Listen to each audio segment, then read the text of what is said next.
Scott and Laci Peterson appeared to be an ideal couple, celebrating 5 years of marriage and eagerly anticipating the arrival of their first child.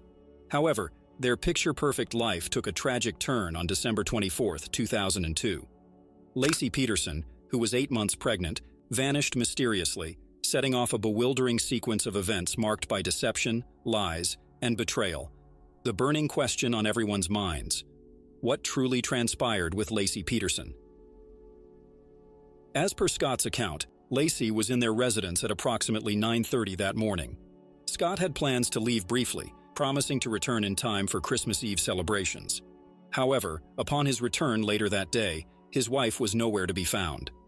Believing she might have gone to her parents' house, Scott contacted Laci's mother and stepfather, only to discover they had not heard from her either. It was Laci's stepfather who contacted the police, initiating a nationwide search that would ultimately end tragically. Can I help you? Yeah, my son-in-law called. My daughter's been missing since this morning. She's 8 months pregnant. She took her dog for a walk in the park. The dog came home with just a leash on. And the dog came back without your daughter? Right.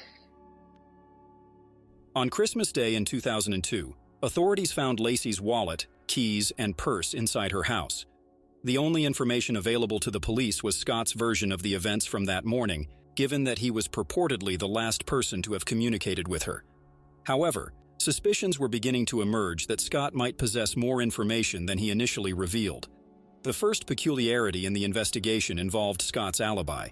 Initially, he stated that he had gone golfing that afternoon, but later altered his account, confessing that he had actually been fishing at Berkeley Marina. He asserted that he returned home, took a shower to remove the bay's lingering odor, and spent the holiday with his wife and her family. Investigators, along with Laci's family, were perplexed by Scott's composed and detached demeanor, which did not align with the expected behavior of a concerned husband. For Scott, Christmas Eve seemed entirely routine. He left home early with intentions to visit his workplace and spend the day fishing. The Modesto police initiated an extensive search operation in their quest to locate Laci Peterson. They ventured along a dry creek, scouring the area for any signs that could provide information about her whereabouts. Helicopters, volunteers, and even cadaver dogs were deployed in the search effort. These rescue operations persisted for months until the fateful morning of April 13, 2003, when human remains were discovered in a marshy area near the San Francisco Bay.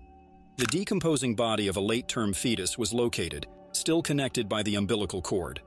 An autopsy, though sealed, reportedly revealed nylon tape around the baby's neck and significant injuries. Within 24 hours, a woman's decapitated body with missing limbs washed ashore just a mile away. DNA tests confirmed that these remains were those of Laci and Connor Peterson, with the cause of death classified as homicide. The media frenzy intensified as the shocking details emerged about the murder of Laci and her unborn child.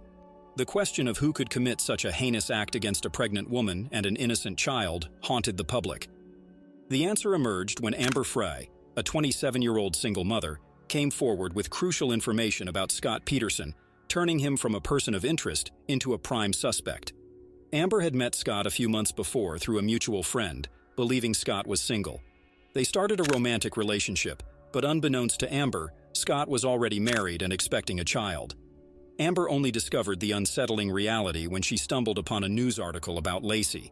Her boyfriend, who had previously appeared caring and devoted, turned out to be both unfaithful and possibly dangerous. She immediately contacted Modesto police, offering her assistance in unraveling the mystery of Laci Peterson's disappearance. To gather information, she secretly recorded her phone conversations with Scott over several months. These recordings revealed numerous lies, including a fabricated story of being in France for the holidays, while Scott was actually involved in search and rescue efforts to find Laci Peterson. Notably, it wasn't until January 6, 2003, that Scott finally confessed to his wife's disappearance and admitted he had lied about being a widower the previous year. Thanks to Amber's efforts, the police had sufficient evidence to arrest Scott Peterson. Widespread speculation about his extramarital affairs, his indifferent attitude towards his wife's disappearance, and the multitude of lies he told Amber Frey weakened his defense. On November 12, 2004, Scott Peterson was found guilty of first-degree murder for Laci's death and second-degree murder for Connor. He was sentenced to death by lethal injection. In August 2020, the California Supreme Court reversed his death sentence, and Peterson was sentenced to life in prison without the possibility of parole.